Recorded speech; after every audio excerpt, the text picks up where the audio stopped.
여러분, 뉴욕 양키스의 루게릭 선수를 아십니까? 그는 1930년대 뉴욕 양키스의 전성기를 주도했던 전설적인 4번 타자였습니다. 그런데 1939년 운동신경세포가 서서히 죽어가는 병에 걸려서 갑자기 은퇴하게 됩니다. 은퇴 2년 뒤인 1941년에 루게릭 선수는 세상을 떠났습니다. 1869년에 근위축성 측사경화증이라는 이 병이 처음 보고되었지만 전설 같은 루게릭 선수가 이 병으로 사망하면서 루게릭 병으로 불리기 시작했습니다. 그가 사망한 6월 2일을 기려서 루게릭병 환자의 날로 지정되어 있습니다. 사실 루게릭병은 스티븐 호킹 박사 때문에 대중에게 더 많이 알려지게 되었습니다. 사지를 전혀 움직이지 못하는 불편한 몸으로 70년이라는 세월 동안 물리학 발전에 대단한 업적을 남겼습니다. 우리나라에도 유명 농구 선수였던 박승일 선수가 루게릭병에 걸리면서 현재까지 거의 20년 동안 힘든 투병 생활을 하고 있습니다. 정말 잔혹한 병이라고 생각합니다. 루게릭병 환우분들 중에는 유튜버도 있습니다. 이분은 구독자가 28만 명이 넘는 유명한 분입니다. 그리고 21년차 루게릭 환자 문영수님도 투병 생활을 공유하고 있고 하루살이 TV라는 분도 소중한 경험을 공유하고 있습니다. 이 세 분의 환우분들에게 많은 관심을 가져주시고 회복하실 수 있도록 많은 응원을 보내주시길 바랍니다. 이번 영상은 최근 치매, 파킨슨, 다발경화증, 루게릭병 등의 신경퇴행성 질환을 진단받으시는 분들이 크게 늘어나고 있기 때문입니다. 이분들을 위해서 조금이라도 도움이 되고자 하는 마음으로 3주 이상을 준비했습니다. 건강하신 분들도 이번 영상을 통해 비타민 E에 대해서 확실하게 아실 수 있으니까 끝까지 집중해서 시청해 주시길 바랍니다. 루게릭병의 초기에는 진단이 매우 어렵지만 점점 진행할수록 특징적인 징후를 관찰할 수 있습니다. 그 중에서 가장 눈에 띄는 것이 손가락 사이의 근육이 위축되는 것입니다. 앞서 소개드린 세 분도 이 징후가 저명하게 나타나고 있습니다. 여기 루게릭 선수의 손을 자세히 보면 손가락 사이의 근육이 푹 꺼져 있죠. 여기는 불룩하게 튀어나오는 것이 정상입니다. 루게릭병은 뇌와 척수의 운동신경이 파괴되면서 근육이 위축까지 동반되는 병입니다. 정상 운동신경이 근육을 움직이도록 명령을 내리는데 루게릭병처럼 운동신경이 파괴되면 근육을 움직이라는 신호가 매우 약해져서 결국 근육까지 위축되게 됩니다. 초기 증상으로 팔, 다리의 통증이나 저림감은 없으면서 뻣뻣한 느낌이나 불편감, 약간 힘이 빠지는 느낌으로 시작되는 경우가 많지만 질병이 진행하면서 보행이 힘들어지고 자주 넘어지고 발음이 약해지면서 발성도 힘들어지게 됩니다. 근육이 꾸물거리듯이 떨리는 증상도 거의 대부분의 경우에서 관찰할 수 있습니다. 조금 전에 말씀드린 것처럼 손과 팔의 근육도 서서히 가늘어지게 됩니다. 시간이 갈수록 스스로 물건을 쥐거나 잡는 것이 힘들어지게 됩니다. 그러면 왜 이런 병이 생기는 걸까요? 전체 환자의 10%는 유전에 의해 발생하지만 과도한 염증 반응이 운동신경을 손상시킨다는 것이 많은 연구를 통해 입증되고 있습니다. 과도한 염증이 얼마나 무서운 것인지에 대해서 타임지에서는 염증은 소리 없는 살인자라고 말했습니다. 염증은 암, 심장질환, 알츠하이머 치매, 파킨슨, 다발경화증, 루게릭병 등 다양한 만성질환들에 놀라운 연관성이 있다고 밝혀지고 있습니다. 과도한 활성산소가 발생하면 조직의 산화 손상이 증가하고 신경 염증 반응이 증가해서 과도한 신경 손상으로 이어지는 것으로 밝혀지고 있습니다. 루게릭병에서 면역과 염증 역할에 대한 연구는 이미 수많은 논문이 발표되어 있습니다. 조금 전에 산화 스트레스에 의해서 신경 염증이 증가한다고 말씀드렸는데 산화 스트레스는 활성산소, 즉 프리 라디칼의 세포에 대한 공격을 말합니다. 정상세포가 프리 라디칼의 공격을 받으면 산화 스트레스가 증가하면서 세포가 손상될 수 있기 때문에 이런 프리 라디칼을 줄여주는 항산화제 역할이 아주 중요하다고 할 수 있습니다. FDA는 2017년 22년 만에 루게릭병 치료 신약인 에다라본을 승인했습니다. 현재까지 정식 승인받은 약은 릴루졸과 에다라본이 전부입니다. 이 약은 일본 미츠시비 타나베 제약에서 출시한 라지카토라는 주사액인데 국내에서는 라디컷이라는 이름으로 사용되고 있습니다. 라디컷은 프리 라디칼을 컷하는, 즉 프리 라디칼을 줄여주는 항산화제입니다. 현재는 거의 모든 루게릭 환우분들이 이 주사 치료를 받고 있습니다. 뇌혈관이 막히는 급성 뇌경색이 발생하면 뇌경색 부위의 프리 라디칼이 급격하게 증가하게 됩니다. 이러면 주위 정상세포까지 손상시키게 되는데요. 이 과정에서 증상이 악화될 수 있습니다.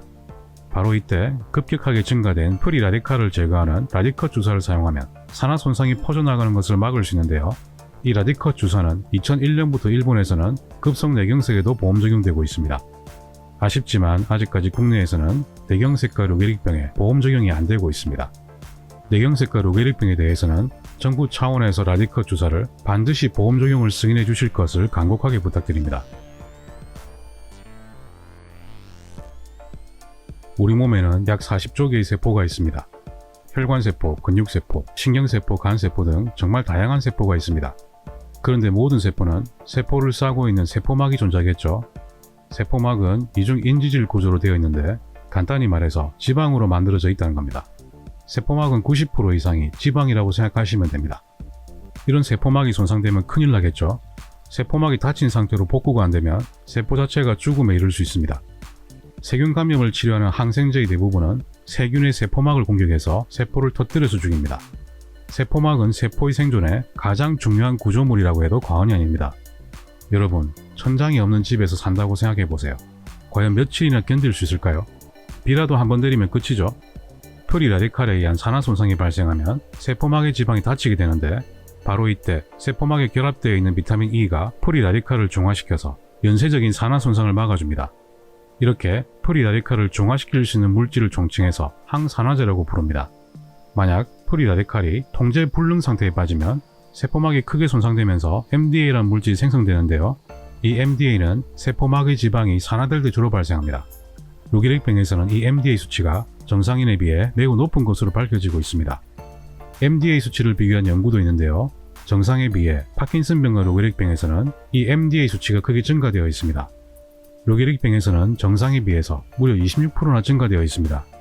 오른쪽 연구에서도 정상에 비해서 MDA 수치가 26% 증가되어 있죠.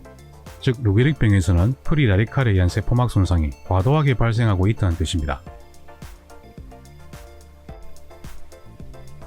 이 그림을 보시면 각각의 세포가 프리 라디칼에 대해서 어떻게 대응하고 있는지 쉽게 이해하실 수 있습니다. 비타민 E는 세포막에 위치하면서 세포막의 항산화제로 작용합니다. 세포 안으로 들어오면 비타민 C와 티올 순환이 있습니다. 티올 순환에 작용하는 물질은 낙, 글루타치온, 알파 리포산이 있는데 비타민 C와 함께 세포 내부, 즉 세포질이 항산화제로 작용합니다. 세포 내부에도 당연히 프리 라디칼을 처리하는 물질이 있어야겠죠. 집 외벽이 든든하다고 해서 집안 청소를 게을리하면 집이 난장판이 되는 것과 같은 이치입니다.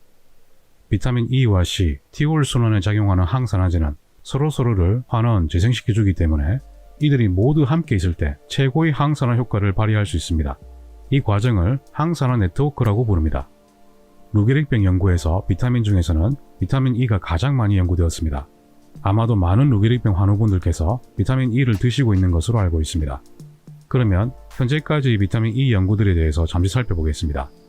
2001년 12개월간 시행한 이중맹금 연구에서는 생존 기간 등 뚜렷한 치료 효과는 없었고 2005년 18개월간의 고용량 연구에서도 뚜렷한 차이는 없었습니다. 하지만 30세 이상의 96만 명을 대상으로 한 관찰 연구에서는 총 525명이 루게릭병으로 사망했는데 5년에서 10년 이상 장기간 비타민 E를 복용했던 사람은 루게릭 발생 위험이 감소했습니다. 2013년 핀란드 연구에서도 비타민 E를 복용한 사람들은 발생 위험이 감소했습니다. 이들을 요약하면 질병 발생 후의 효과는 거의 없고 발생 예방에는 도움이 될 가능성이 있습니다. 결과들이 좀 실망스럽죠? 하지만 제가 이런 얘기를 하려고 오늘 영상을 만든 게 아니니까 끝까지 따라와 주십시오. 비타민 E 종류는 무려 8가지나 됩니다. 토코페롤도 알파, 베타, 감마, 델타로 4종류, 토코트리에놀도 4종류가 있습니다. 하지만 우리가 보통 알고 있는 건 토코페롤이죠. 토코페롤 중에서도 알파 토코페롤만 잘 알려져 있고 2000년에 정해진 하루 권장량도 알파 토코페롤만을 언급하고 있습니다. 게다가 현재까지 대부분의 연구와 비타민 E 보충제 역시 알파 토코페롤에 한정되어 있습니다. 조금 전에 비타민 E의 가장 중요한 기능은 세포막의 산화 손상을 1차적으로 막아주는 역할을 한다고 말씀드렸습니다. 여기서는 토코페롤과 토코트리에놀을 비교할 필요가 있습니다. 토코트리에놀은 토코페롤에 비해서 머리가 작고 꼬리 부분도 짧아져 있습니다. 하지만 토코페롤은 머리도 크고 꼬리도 훨씬 길죠. 따라서 토코페롤은 세포막 깊숙이 파고들어서 움직임이 제한될 수 있습니다. 반면에 토코트리에놀은 크기가 작아서 세포막 사이를 훨씬 빠르고 유연하게 움직일 수 있습니다. 토코페롤보다 50배나 빠르게 움직입니다. 그러면 훨씬 효율적으로 프리 라디칼을 제거할 수 있겠죠? 하지만 토코페롤이 너무 많으면 오히려 토코트리에놀의 활동이 방해받을 수 있습니다. 그리고 토코페롤은 토코트리에놀의 흡수도 방해합니다. 그렇다면 토코페롤을 보충제 등으로 너무 많이 섭취하면 어떻게 될까요? 이렇게 실망스러운 결과가 나올 수 있다는 겁니다. 거의 압도적으로 알파 토코페롤로 시행했던 연구들이기 때문에 큰 효과가 없었다고 생각합니다. 이제 조금 더 본론으로 들어가 보겠습니다. 루게릭병과 NF-kappa-B와의 연관성인데요. 오른쪽 그림과 같이 NF-kappa-B 경로는 염증과 암 발생에 관련이 있습니다.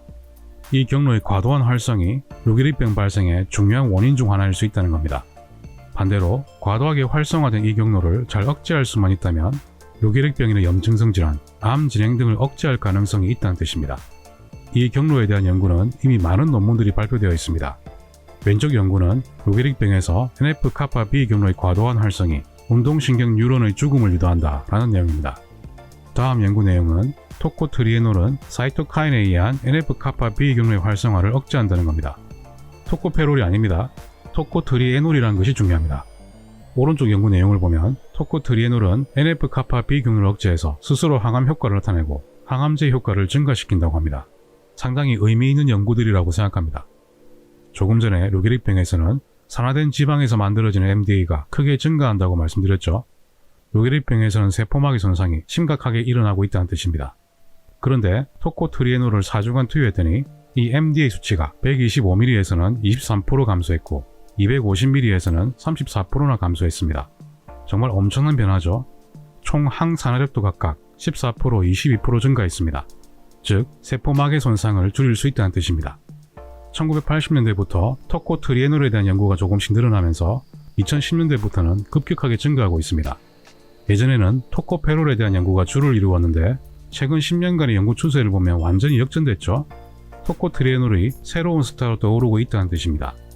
지난 3년간의 토코트리에놀 연구만 검색해도 400건이 넘습니다. 여기서 두 번째 연구에서는 신경 보호 효과와 비만 치료 효과까지 있다고 하네요. 정말 흥미로운 성분인 것 같습니다. 루게릭병에서 토코트리에놀의 효과와 안정성에 대해서 현재 임상 2상, 3상 연구가 진행 중입니다. 부작용이 거의 없다면 스스로 치료를 시작해 보시는 것도 좋은 선택이라고 생각합니다.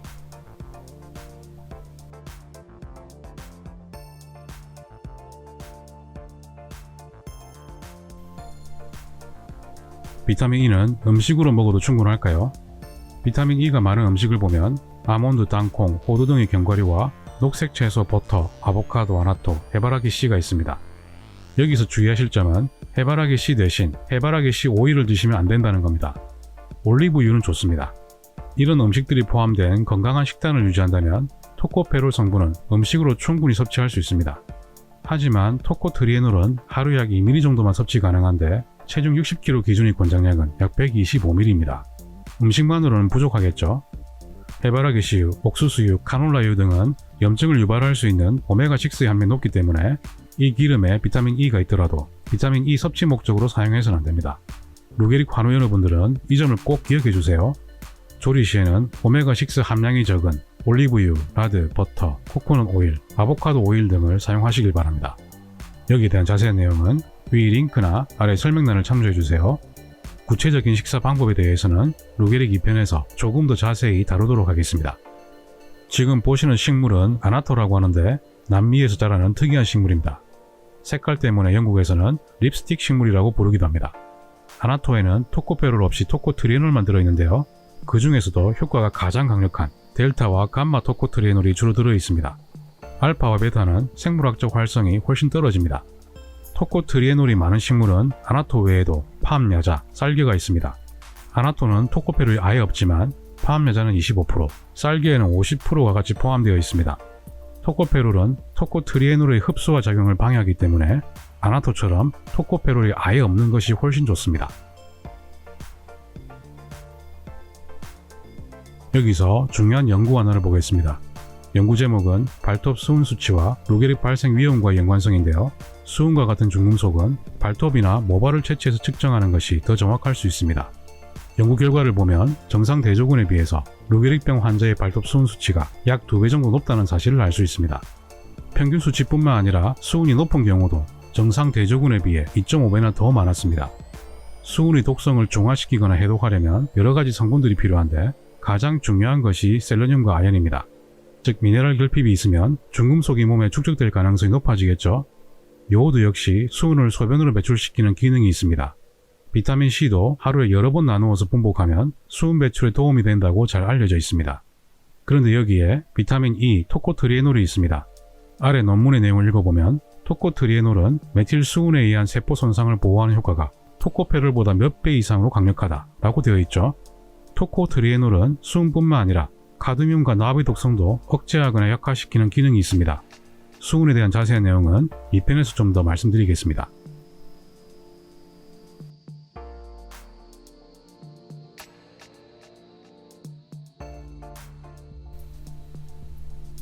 제품을 하나씩 보겠습니다. 성분표를 보면 D알파 토코페롤만 400단위가 있습니다. 알파 토코페롤은 이렇게 많이 필요하지 않습니다. 하루 20ml 정도면 충분하고 건강한 식사를 통해서 충분히 섭취할 수 있습니다. 따라서 이 제품은 권장되지 않습니다. 다음 제품을 보시면 토코페롤 함량이 높죠. 토코트리에놀도 들어있지만 토코페롤과의 혼합형 제품입니다. 토코페롤 함량이 높으면 토코트리에놀의 흡수와 작용이 방해받을 수 있겠죠. 그래서 저는 이 제품도 권장하지 않습니다. 다음 제품을 보시면 제품 라벨에 토코페롤 없음이라고 적혀있죠. 성분표를 보면 토코트리에놀만 125mg가 있는데 델타가 90%, 감마가 10%로 비율도 좋습니다. 따라서 이 제품은 선택하셔도 되겠습니다. 참고로 저는 이 제품과 어떤 이해관계도 없음을 말씀드립니다.